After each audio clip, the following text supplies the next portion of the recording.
waxa iga baraarujina acmaashan marka la samaynayo dhammaanteed waxa la rabaa xasilooni iyo deganaan iyo tartiib inaad ku samayso jamaraadka marka la tuurayo qofka waxaad arkaysaa dad sidii qof shahiidaya oo kaleeto dagaal inuu ku jiro oo kaleeta nabi maxamed wuxuu yiri sallallahu alayhi wasallam inma ju'ila الطواف بالبيت وحال لو يلي ضوافك la wareegayo beedka todobada goor iyo wasacyo bayna safa wal marwa todobada goor oo la sacyinayo la ordayo safa iyo marwo iyo waramil jimaari dhagaxyada la tuuranayo intaba waxa ilaahay ku yeelay liiqaamati dhikri ilaahi ta'ala dhikriga ilaahay in la xuso oo la oogo marka dhikri ilaahay baad ku jirtaa tartiibtaada intaas baa lagaaga baahan yahay marka dawaaful ifaadaha aad dawaafto yawm nahriga waa maalinka tobnaad ee bisha dilxajja oo sacyigiina aad samayso waxaad u noqotaa gurigaagii iyo xaqii mina aad ka timid baas male gurigii aad deganayd maka markii aad kacbada ku soo dawaafto sacyigaagii soo samayso in aad inta timaado ka qubaysato wax yar ku nasato baas iyo dhimar laakiin waxa la rabaa habeenka 11aad habeenka 12aad habeenka 13aad ama maalinta 11aad 12aad 13aad habeenadaas inaad ku barido mana ayaamkaasna waxa la yiraahdaa ayaamu tashriiq saddexdaas ayaamu tashriiq baa la yiraahdaa hadii marka mina adigoo jooga saddexda maalmood maalin aad soo gaabiso oo 12 iyo 12 aad tuurato jamaraadki oo maalinka 13aad inta aysan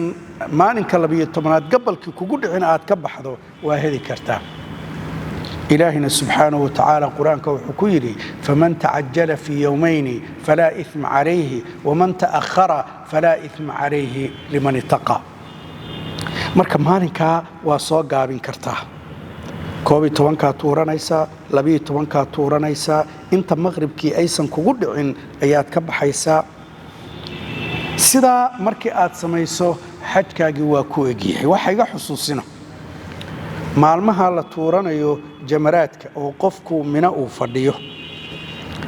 maalinkii tobnaad ee bisha dilxajja waxaynu tuuranay jamrada aqabatul kubra bacda salaat subhi wixii ka damay laakiin maalmaha kan salaada duhurka markii la tukado bacda salaati dhuhri wixii laga bilaabo ilaa galabkii ilaa habeenkii ayaa la tuurtaa markii qorraxdu ay suusho oo xagga galbeedka ay aado bacda dhuhur ay noqoto waad baxaysaa jamratul aqaba waxa tagaysaa jamrada teeda as-sughra la yiraahdo waa tan masjidul khiif soo xigta markii aad tuuranayso jamradaasna midigtaadi waxaad yeelaysaa mina jamradana iyo goolka lagu tuurayo waa ka soo horjeedaa bidixdaadana waxaad xijinaysaa magaalada Makka adigoo sidaas xaaladaadu ay tahay midigtaadi ay jirto xagga mina bidixdaadi ay jirto xagga jihada Makka wajigaagu uu ku jeedo goolka dhagaxa lagu tuurayo ayaa 7 jeer tuuranaysaa markaasaad oranaysaa bismillaah allahu akbar 7 jeer markaad tuurato baad wax yar geeska u dhaqaaqaysa duco ayaa ducaysanaysaa adigoo dhinaca qiblada u jeedsanaya ducadaasina waa dheeraynaysa إلا يري النبي محمد صلى الله عليه وسلم مركو دعاء دعاء سنيو إلا يا سورة البقرة وحلا آخرين كراتو أو كراتو تاجنا تامركي آتورته وحتجيسا جمرة هذا اللي يرادو الوسطى تندح سيدي سلق مديك تادي وحد جيدين يسا حقا يمنا بدح دادي وحكا أديها مكائية كعبضة قول كنا وكاسه رجدا هرتادو يهي تضوى قربا إساقنا كتورنا يسا dhagax waa dhagax yar yar kuwa waaweyn ma aha bismillaah allahu akbar ba oranaysa 7 jeer marka ku tuuratana tartiib baad intaad wax yar geeska iyo darafka istaagto duca dheer baad ducaysanaysaa adigoo qiblada u jeensanaya ducadana ku dadaalaya tii nabi maxamed sallallahu alayhi wasallam jamrada ugu dambayso la yiraahdo jamratul aqabatul kubra markii aad tagto ayada 7 goor baa tuuranaysaa adigoo bidixdaadiina maka ay kaa jirto midigtaadiina ay mine kaa jirto goolka iyo meesha dhagaxa lagu tuurayaana ay kaa soo horjeedo taa markii la tuurto duco ma leh waa soo gadoomaysaa 3 maalmood markii halkaas aad ku dhammaysato ama 2 maalmood haddii aad tacjiil tahay halkaa waxaa kuugu dhammaaday xajkaagii ilaahayna ha kaa aqbalo bas keliya waxaa kugu dhiman waxa la yidhaahdo dawaaful wadaac dawaaful wadaacana waxaa lala yimaadaa qofku markii uu rabo magaalada maka inuu ka baxo ayaa dawaaful wadaaca lala imaanaya dawaaful wadaacaas xaajigu haddii uu yahay ifraad iyo xaajigu haddii uu yahay qiraan iyo xaajigu haddii uu yahay mutamatic saddexdaba waa laga rabaa oo saddexdaba waxay ku tahay ruknun min arkaani alxaji rukni ka mid ah arkaanta xajka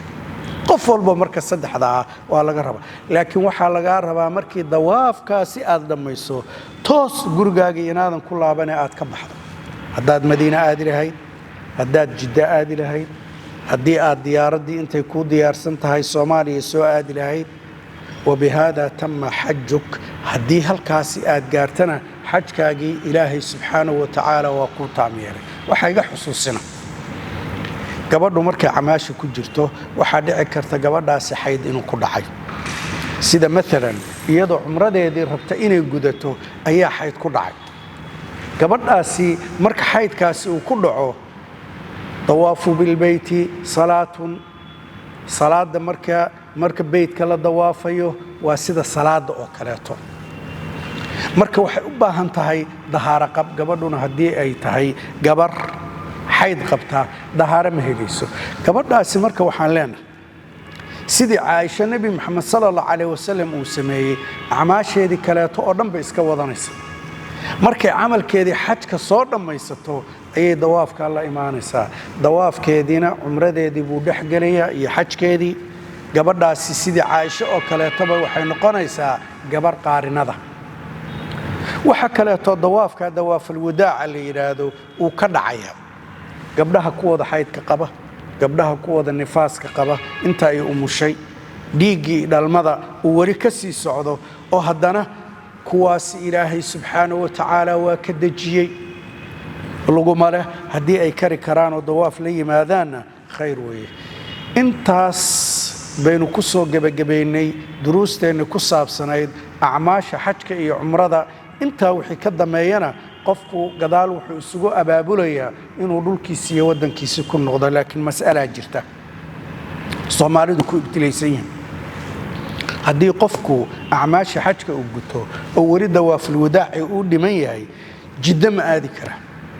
cudur jidda la yiraahdo baa dadkii Soomaalida ku wada dhaca waxaan leenahay jidda qofku inuu aado mas'aladaasi waxay ka kacaysaa Makka iyo Madiina inta u dhaxaysa safar ma tahay mise safar ma ama masaafatu safar ma tahay